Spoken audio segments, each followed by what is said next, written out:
Control is lost to us. By Purple Painted Insomniac. On AO3. Episode 3. Chapter 3. Hitoshi settled down on the sofa with some breakfast, and Eri snuggled up into his side. They put on the TV and sat watching mindless cartoons while waiting for their parents to arrive. He knew his pops would be annoyed that he sped off on his so-called death trap, but he was frustrated with everything that was unfolding since they had taken this case. Hito, will Izuku be coming with you to visit next time? Eri asked, red eyes sparkling as they met Hitoshi's own purple ones. He smiled down and ruffled her wavy white hair. Yeah, Sprout, he will. Even if I have to tie him up in a capture tape and carry him all the way over here, okay?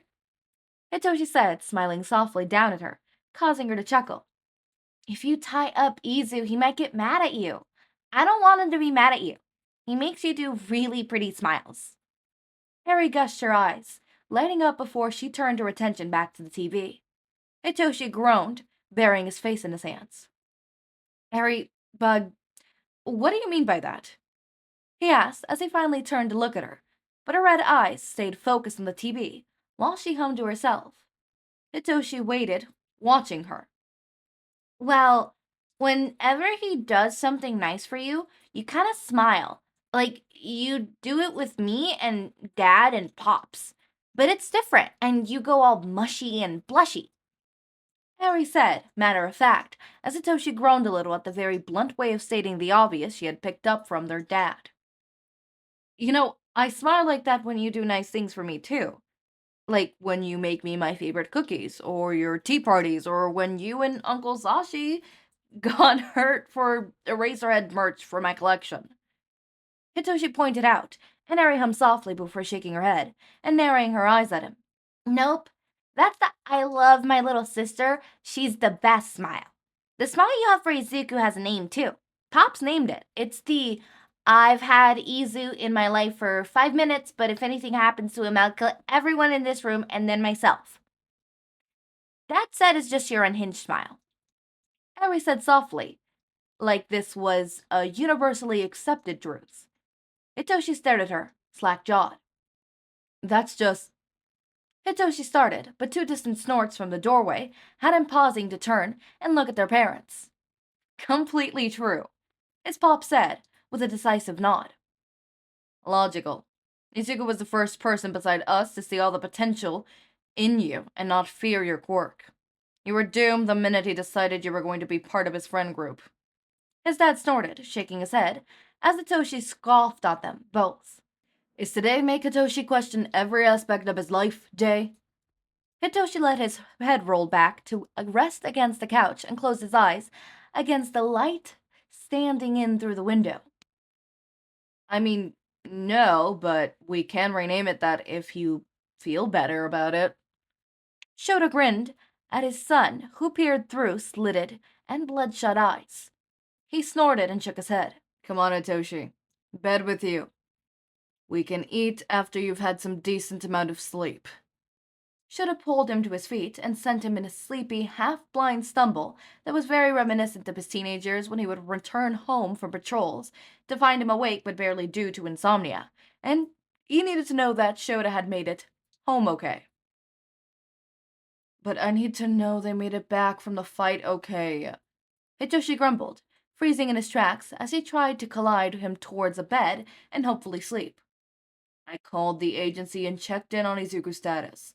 If anything more serious than a broken bone, I'll come get you and drive you over there myself so you can scold your boyfriend.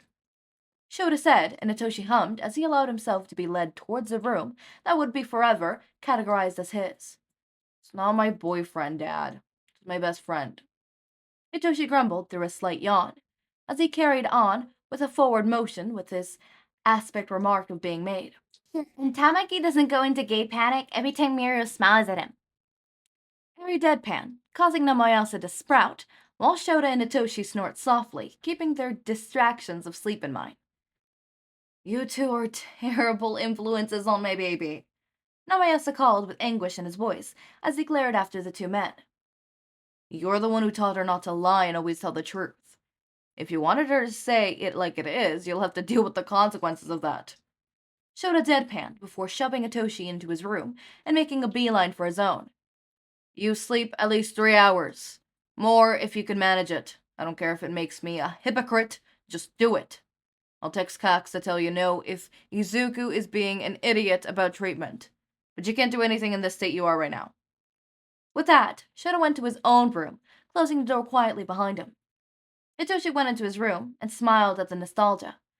Bar keeping it clean, his parents really hadn't done much of anything to except freshen the paintwork since he moved out 3 years ago. The light gray walls and navy accents helping to calm the buzzing that was just underneath his skin. Something about coming back to his teenage room with the sun-faced poster of Eraserhead, Midnight, and Present Mike that adorned his walls, and the custom-made merch of Eraserhead that Murray and Hisashi had been buying him for his birthday since he was adopted. Both to make him happy and to irk his dad, who would have been so happy he had gotten through the bulk of his hero career as an unknown underling with no merch to speak of. Hitoshi had never been as lucky. Izuku, Denki, and Jiro had all at some point had custom merch made of some of him starting out his very first costume, and then other various indications as he'd grown up as a hero. But because he worked with limelights, he was more well known than his dad had ever been. But he still managed all his undercover work. No one ever tied his face and appearance to Siren, though none of them were ever sure why no villain ever made the connection. Not when Siren was so closely linked to Deku and Adabomb, Chargebolt and Earjack, two very prominent hero duos, which shouldn't have been a thing, but their whole class had grown tired of seeing Under working tirelessly in the night to help the big bus, only to retrieve no recognition. So while his face was never connected, his name was. His well-meaning friends had the purchase of crediting him for his intelligence gathering and swath of connection to the underground, which was a cover for his swath of shady aliases he would have spent months off the books playing as a villain, sometimes slipping through his very friends and even his parents' fingers on fabricated technicalities. He lay staring up at the ceiling, his phone on his pillow next to him, the playlist he and Jiro had slowly curated over the years to soothe his insomnia, playing at a low volume. He hadn't bothered changing out his gear, just set it off layers for comfort. But it was a habit ingrained to be ready to go at the drop of a hat in case any of his people called for help. Kami knew that the instinct had served him very well, and was another of the many reasons and habits he picked up from his dad, as his time as his mentee before he realized exactly how shit Hitoshi's situation and decided that instead of mentee Hitoshi should have the title of brother or son. The alerts on his phones that were set up to alert him were probably overkill, but some of them. He was not side-eyeing Izuku, Shoto, and Tenya, had a habit of jumping into shit head without thinking or calling backup. So when his phone vibrated, he shot into a sitting position and grabbed for the offending device, killing the music on instinct. Pro-hero coverage on Mositow Prefecture Police District. As known villain Marinette takes control in the stands, off to bring out pro-underground hero Siren. Hitoshi curses under his breath, and hears a flurry of movements, probably both his parents trying to heat him off at the passing. He already's thrown off his hoodie and capture weapon he had shed before his hand, and close around the persona cords that were resting on his nightstand. Hitoshi, Shinsou, do not think about leaving this house. You cannot be anywhere near a bus involving Marinette giving her claims. Stay here, watch Eri. We'll handle this. Shouta grunts as he threw open the door. Hitoshi grimaces, but surged forward anyways. Like hell he was leaving them to fight her alone. One word and he could get her in his grip. He knew she would answer him, his career be damned. If it saved the police and his friends' efforts, he would risk it all. Everything he had worked for, this one thing. But I know I can... Hitoshi started, but a quick glare had him screeching to a halt. Hitoshi, I know you want to help, but I will not let you throw 3 years of hard work and another 6 of amazing career down the drain just to save us all a little bit of trouble. We've been handling villains like her since long before we had your quirk to utilize. We can do it now. Stay home, look after your sister for me, and I'll call you as soon as we know what is happening. Shouta said softly, before reaching out and ruffling his hair in reassurance, like he had when he was still training him to be a hero. He leaned into the touch, like he had become accustomed to doing. But Dad... Hitoshi started, but the look he received had him stopping before he could truly begin. Shouta had raised an eyebrow and an unimpressed scowl marking his face. No buts, Hitoshi. You involve yourself in could make matters worse. You stay away, or you'll be benched for more than this specific investigation. With that, he left, the sound of him taking away to his pops in a hushed tone as they both left. Eric came up running upstairs and hugged him. Pops had the news on and came on the TV. Katz and Izuku are already there. They'll take care of Marinette, and everything will be okay, Hito. She murmured, softly burying her face into his chest, the shake in her voice and the slight tremble racking through her. I know. Come on, let's get a snack, and make a nest on the couch. Hopefully Dad and Pops bring the wondered idiots back here for dinner after.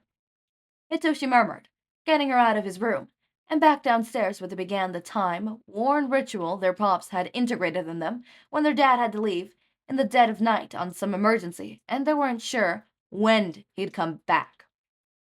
Soon they were set on the sofa, Ari with a red, fluffy blanket wrapped around her cup of hot cocoa, with an ungodly amount of marshmallows, whipped cream, and caramel carried in her hand in the narwhal decoration cup that Asashi had given her first Christmas with them as a family. Hitoshi had coffee black, but instead of left bitter, like the tar they had at the precinct, he had sweetened it with vanilla and a hint of caramel. Breathing in the warm scent as Airi snuggled close, his own navy fluffy jacket was covered in constellation stripes around his shoulders. Hitoshi, I heard Pops on the phone. That lady, she said she's your sister. You two share a mom and a dad. Wouldn't you rather have her? Ari asked, sadness coating every inch of her words, and Hitoshi felt the crack in his heart that started with the distrust of the force he had worked with so long at her uncertainty. There's no proof that what she claims is true, Airybug. But even if it's true, she's a villain. She's using her tools to do bad things. I'm a hero. I'm bound duty to help stop her, sister or not. But as far as I have ever been aware, I only have one sister, and that's you. Nothing will take that away from you.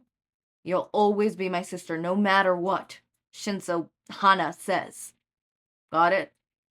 Hitoshi said, meaning every single word he's ever known this woman, and felt no kinship with her. But this little girl, who had been in his life for the past 9 years, in some capacity was everything he had come to associate with siblings. Annoying, adorable, and filling him with a love and protective instinct he'd never really thought he'd be capable of. You sure it won't change? What if she's a really good excuse for being bad? Harry asked, eyes shining as she turned away from the TV that showed so many of his friends and his family in a standoff with a woman who could take control of them with a simple touch of skin on skin. You may have had a bad life, Eri, but that does not excuse breaking the law. You've lived a horrible life before Izuku and Mirio saved you, and you have never thought of doing anything bad, have you? Hitoshi asked, giving a small smile as she pouted, looking up at him, and then away just as briefly. Well, I considered punching Koda the first time I met him, but he had told me that when he first met Izuku, he punched him between the legs. That was so mean, and it made me so mad because Izuku's so nice to everyone. Eri scrunched up her face, the mere memory getting her angry. Hitoshi chuckled softly, shaking his head and dropping a kiss into her hair. Yeah, Bug, but you didn't act on it. Sure, you were mad and you wanted to do it, but you didn't. Marinette, whatever her reason on acting, on her impulses, she hurt people, and that's for her own gain. It is wrong, and it's never okay. Hitoshi smiled softly at Eri, as she nodded in understanding before relaxing back into their snuggled and sipping her cocoa. Breaking news from Masatafi Police Precinct, with villain Marinette had broken containment. She had several officers currently under her control and holding many more hostage. We have yet to comment from heroes on scene, who are trying to negotiate with the notorious villain for her surrender. The camera cut away before the newscaster on scene to the heroes, Deku, Adam, Red Riot, Chargebolt, Ingenium, and Arabity all stood on the scene, blocking 2 men from view.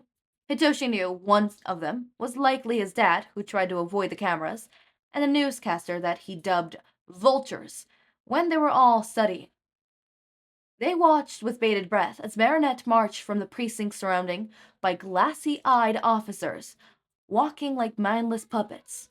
Many of them holding onto members of their own squad, were not under her control like shields. Hitoshi noted Suna was one of the ones under the villain's control, and his stomach twisted painfully. He might be mad at her, but he wouldn't wish this on anyone. I'll let everyone go in exchange of my freedom and a chance to talk to my little brother face to face. A request I was denied upon my arrest, so now I will make it a demand. Pro Hero Siren, better known as Shinsou Hitoshi, you have 2 hours to show yourself to me, or I start having my puppets here kill their peers on live TV. Marinette's demanded voice, emotionless, purple eyes focused dead on the camera, so it felt like she was staring directly at him. Her purple hair swaying in the breeze. There was an uproar as heroes moved and cameras cut to studio newscasters for more information. Hitoshi started to move, but before he could, his phone rang. He answered without thinking. Hitoshi? I know what you're about to do, and I say this as someone who loves you dearly and cares about you dearly. Stay the fuck away from here. Do not give this bitch what she wants. Stay home, hug Eri, let us handle this. No one here will get hurt while I'm here. Izuku said, his voice as cold and hard as stone. Hitoshi closed his eyes and breathed deeply. Izu, now is a really shitty time for confessions. She already outed our supposed connection. I might as well do one less heroic thing and end this fucking fiasco. Tell Dad to send Hisashi back here for Eri, and I'll make my way over. Hitoshi heard the start of protests from various members of his family and friend group, but before it could register, he had hung up and turned to Eri. Don't worry, your big brother is going to do one last heroic thing before everything he's worked for is taken away from him. Hitoshi smiled, softly, and began rebuilding back on his gear that he had shed a second time. Eri stared at him, shaking her head. No, Dad and Pops and Izu won't let them stop you from being a hero. You'll see. She said with so much confidence and faith for the 3 of the strongest men in her life. Hitoshi didn't have the heart to break that faith, but he knew that they wouldn't make this go away just because they willed and wished it. The can of worms had been opened for the whole of Japan to see, and now everything would fall, where it may in the aftermath. Oh my. Oh me, oh my. Oh me, oh my, oh me, oh my. Okay, chapter 4. Hitoshi wars with what he wants to do, and what he should do. Eri, our little bug, is a little wiser for her years than Izuku, Aizawa, and Tsukauchi omit some information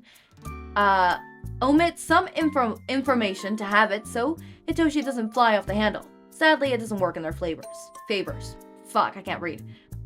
Speak, not read. I knew it said favors, not flavors. I just said flavors when I meant to say favors. Does that make sense?